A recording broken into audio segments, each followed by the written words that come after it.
I never meant to stop walking that night. My feet were heavy, my back was sore, and all I wanted was to fall into bed after one of the longest shifts I had ever worked. The hallway was dark and quiet, and I was moving through it like a man on autopilot, thinking about nothing except sleep. Then I heard her voice, soft, almost like a whisper, the kind of voice you use when you are sharing something you don't want the whole world to hear.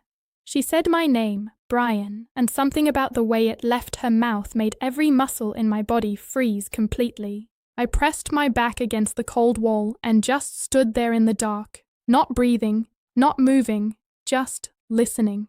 Megan was on the phone with her friend, and she was talking about me like I was a stranger she had made the mistake of letting into her house. She said I was boring. She said I sat there like a cold stone whenever she tried to talk to me. She said she didn't even know if she felt anything for me anymore. Those words didn't just hurt. They reached inside my chest and pulled something out that I don't think ever fully grew back. What made it worse was that she didn't sound angry. She wasn't crying or throwing things or screaming into the phone. She sounded calm, relaxed, like she had been carrying these thoughts around for so long that they had lost their weight for her, even though hearing them for the first time was crushing me completely. Her friend told her she deserved someone who made her feel truly alive. And then Megan laughed, a light, genuine, happy laugh. The kind of laugh I used to hear all the time, back when things were different. Back when she would laugh at my terrible jokes and grab my arm and lean her head on my shoulder. I hadn't heard that laugh in months, and she was giving it to someone else. I don't know how long I stood in that hallway. Time stopped meaning anything. Part of me wanted to push open that bedroom door and demand she look me in the eyes and say all of it again. But I couldn't move, so I just stood there and let every single word land on me like stones. When I finally found the strength to move, I didn't go into the bedroom. I walked straight to the front door, grabbed my coat, and stepped out into the cold night without making a single sound. The air outside hit me like a wall, cold and sharp and real. I walked through the empty streets with no direction and no plan, just her words looping through my mind over and over like a song I couldn't turn off. Boring, doesn't listen, doesn't get it. By the time I reached the park a few blocks away, my hands were shaking. I sat down on a bench under a yellow streetlight and just stared at the ground. I thought about every late night I had spent at work just to make sure our bills got paid. I thought about every date night I planned while she sat across from me looking like she was a million miles away.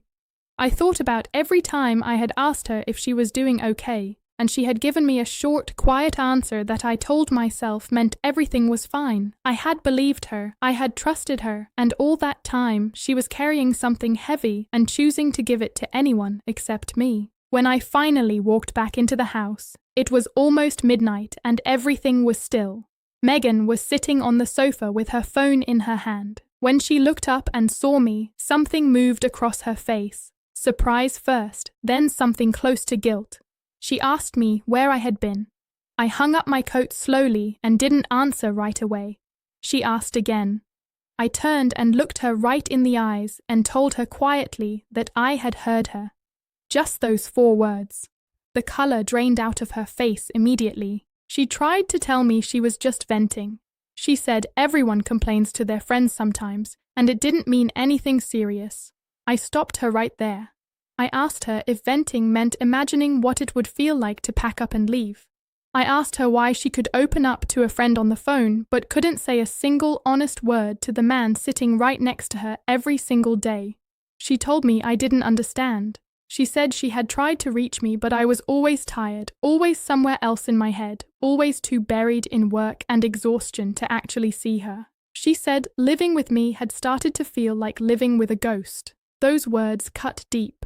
But I stayed calm because I was too tired and too heartbroken to do anything else. I asked her why I had to find out the truth by accident, standing in my own hallway like a complete stranger in my own life. Then something shifted. Her eyes filled with tears, and she stopped defending herself. She told me she missed feeling close to me. She told me she missed feeling like I actually saw her as a person, and not just as someone who shared the same roof. And for just a second, the anger inside me made room for something else. because I could hear the real pain in her voice, and I knew that pain was genuine, but it didn't erase what she had done. It didn't change the fact that she had chosen silence over honesty for months and months while I walked around thinking we were fine.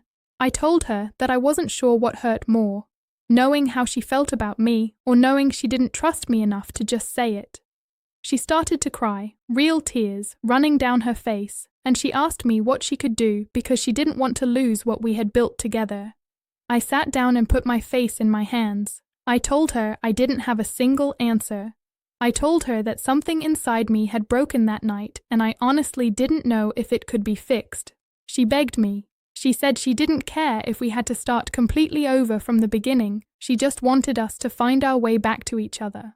I looked at her for a long time. This was the woman who knew my biggest fears and my most embarrassing secrets and every dream I had ever talked out loud. But sitting in that room, she felt like someone I was meeting for the very first time. I told her that being sorry wasn't enough. I told her that choosing this marriage couldn't just happen on the easy days. It had to happen on the hard ones too, every single morning, even when it was uncomfortable and inconvenient and exhausting. She nodded and whispered that she chose me, that she had just lost her way for a while. I stood up and got my keys. She looked terrified. She asked if I was leaving for good. I told her no. I told her I just needed the night, because if I stayed right then, we would only hurt each other more. She was still crying when I put my hand on the door. She whispered for me to come back. I stopped for one breath, just one, then I walked out into the quiet dark. The night air wrapped around me and my mind went still for the first time in hours. I didn't know what tomorrow was going to look like. I didn't know if we could find our way back or if we had already gone too far. But as I walked to my car, I realized I wasn't just leaving the house. I was leaving behind the version of me who had been sleepwalking through his own life, too exhausted to notice that the person right beside him was slowly disappearing. Whatever happened next, it was going to be honest, and for the first time in a long time, that felt like enough to hold on to.